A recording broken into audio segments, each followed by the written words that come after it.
नमस्कार. तनुजाच रेसिपीजमध्ये तुम्हा सर्वांचं स्वागत आहे. तर आजची जी रेसिपी आहे ना, तर ती तुम्ही मुलांच्या स्नॅक्स टिफिनसाठी देऊ शकता किंवा सकाळी सकाळी नाश्त्यासाठी खाऊ शकता. संध्याकाळच्या वेळेला स्नॅक्स म्हणून काही बनवायचं असेल तर तरीही करू शकता. थोडासा मोठा व्हिडिओ आहे कारण मी याच्यामध्ये 2 रेसिपी शेअर केल्यात. तर तुम्ही रेसिपी शेवटपर्यंत नक्की बघा. अतिशय टेस्टी आणि मुलांच्या टिफिनसाठी तर अगदी हेल्दी असं घरगुती स्नॅक्स आहे.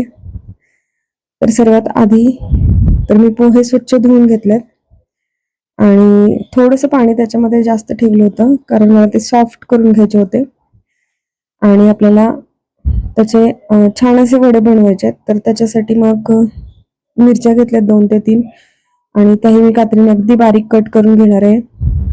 10 ते 12 कढीपत्त्याची पानं आहेत तर ती पण मी बारीक कट करून घेते आणि भरपूर अशी कोथिंबीर बारीक करून घ्यायची आहे. तर याआधी पण मी एकदा रेसिपी बनवली होती तर मुलांना फार आवडली होती. म्हटलं चला रेसिपी आज शेअर पण करूया. आणि अगदी मोजकंच साहित्य आहे आणि दही आहे 1 वाटीभर घेतलंय आणि तांदळाचं पीठ आहे तर ते पण अर्धी वाटी आहे. वाटी छोटी आहे ती. तर जितकं आवश्यक असेल तितकं मी ते पीठ टाकणार आहे. तर पोहे आहेत तर ते छान सॉफ्ट झालेत.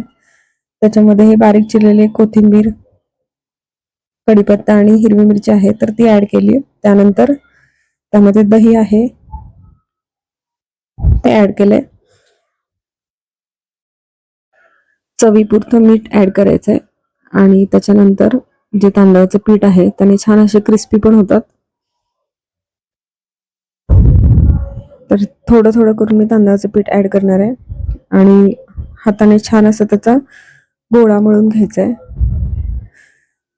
सर्व छान एकत्र मिक्स करून घ्यायचंय. 1-2-3 मिनिट लागतात त्याला छान एकत्र करून घ्यायला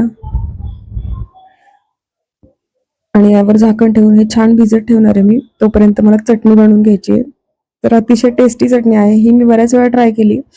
रेसिपी काही कधी केली नव्हती तर मी याचे व्हिडिओ पण पाहिले होते. अतिशय टेस्टी अशी ही रेसिपी लागते. ही चटणी तुम्ही एकदा नक्की ट्राय करून बघा. अगदी सोपी आणि साधी अशी रेसिपी आहे. आंबट, गोड, तिखट अशा चवीची. तर ओलं खोबरं पण नव्हतं माझ्याकडे आणि बऱ्याच वेळा काय होतं ओलं खोबरं नसलं चटणी कशी बनवावी हा प्रश्नच पडायचा मला. तर मी ही रेसिपी एकदा बघितली आणि ट्राय केली होती तर खूप छान लागली. तर शेंगदाणे आहेत तर ते तेलामध्ये छान परतून घ्यायचेत, भाजून घ्यायचेत. त्याचा असा तडतड आवाज येईपर्यंत आपल्याला छान भाजायचे. त्यानंतर त्यामध्ये जे भाजकी डाळ आहे तर ते ऍड केली आणि एक छोटासा कांदा आहे त्याचे तुकडे करून ऍड केले. त्यानंतर कढीपत्ता आणि हिरवी मिरची टाकली आहे.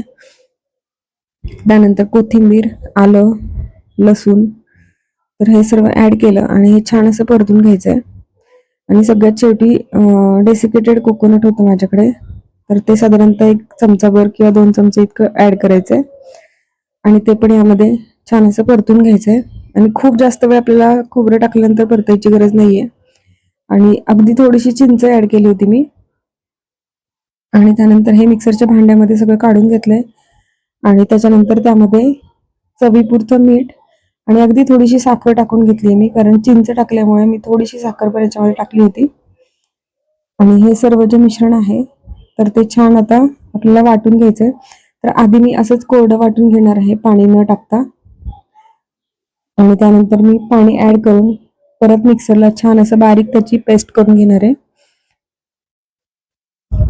तर बघू शकता दिसायला तर इतकी छान दिसते आणि चवीला तर खूप छानच आहे. आणि मला आता ही चटणी जेव्हापासून बनवते ना तेव्हापासून खोबऱ्याची चटणी अगदीच कमी आवडते. अशीच चटणी बऱ्याच वेळा ट्राय करते आणि आपल्याला त्याची कन्सिस्टन्सी कशी हवी आहे ना त्या पद्धतीने आपण त्याच्यामध्ये पाणी थोडंसं ऍड करायचंय आणि त्याला तडका द्यायचा आहे. तर याच्यामध्ये माझ्याकडून मिरची राहिली होती टाकायची, लाल मिरची. तर मी तेल, जिरे, मोहरी आणि हिंग टाकलंय आणि असाच तडका दिला त्यावर आणि नंतर झाकण ठेवून दिले. तर आपली अगदी झटपट अशी चटणी पण तयार आहे.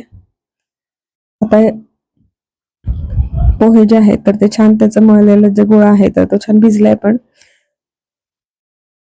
तर मी हाताला थोडंसं तेल लावून घेतलंय आणि थोडंसं हाताने जरा मॅश करून घेणार आहे आणि छान असं गोळा बनवून घेणार आहे आणि ज्याप्रमाणे आपण मेदू वडा बनवतो ना त्याच पद्धतीने त्याला शेप द्यायचा आहे. आणि याच पद्धतीने मी एक 3 ते 4 असे वडे आहेत तर ते बनवून घेणार आहे. बघू शकता तुम्ही व्हिडिओमध्ये दाखवल्याप्रमाणे. तर ही रेसिपी तुम्ही एकदा नक्की ट्राय करा. खूप छान टेस्टी लागते आणि मुलांना तर इतके आवडले ना, तर बऱ्यापैकी वेळेला त्यांनी प्रिफर करतात की मला आम्हाला हेच जे वडे बनवले आहेत ना, तेच बनवून हवेत टिफिनसाठी, स्नॅक्सच्या टिफिनमध्ये. तर बघू शकता तुम्ही आणि बनवून घेतलेत मी वडे. तर तेल छान गरम करून घेतलं आणि त्याच्यामध्ये एक एक करून वडे सोडले आणि बघू शकता तेल अगदी छान गरम झालेलं आहे आणि आता मी गॅस बारीक केलाय आणि वडे त्याच्यामध्ये सोडून घेतलेत आणि हे जे बबल्स आहेत तेलाचे तर ते हळूहळू कमी होतील आणि छान असे वडे आहेत तर ते भाजले जातील आतून पण छान आणि क्रिस्पी पण होतात. वरून क्रिस्पी आणि आतून थोडेसे सॉफ्ट असे हे वडे आहेत आणि दोन्ही बाजूने आलटून पलटवून आपल्याला भाजून घ्यायचे, तळून घ्यायचे. तर मी वडे टाकल्यानंतर लगेचच त्याला चमचा उलटत नाही, अजिबात हलवत नाही जेणेकरून ते फुटणार नाहीत. तर ते थोडेसे होऊन देणार आणि नंतर मग मी ते पलटवून दोन्ही बाजूने भाजून घेते आणि शेवटी काढण्याच्या पूर्वी मी गॅस थोडासा मोठा केलाय जेणेकरून ते वडे आहेत तर त्याचा रंग पण छान येईल वरच्या बाजूने. तर याच पद्धतीने बाकीचे मी भाजून घेणार आहे, तळून घेणार आहे. तर अशी साधी सिंपल अशी रेसिपी आहे.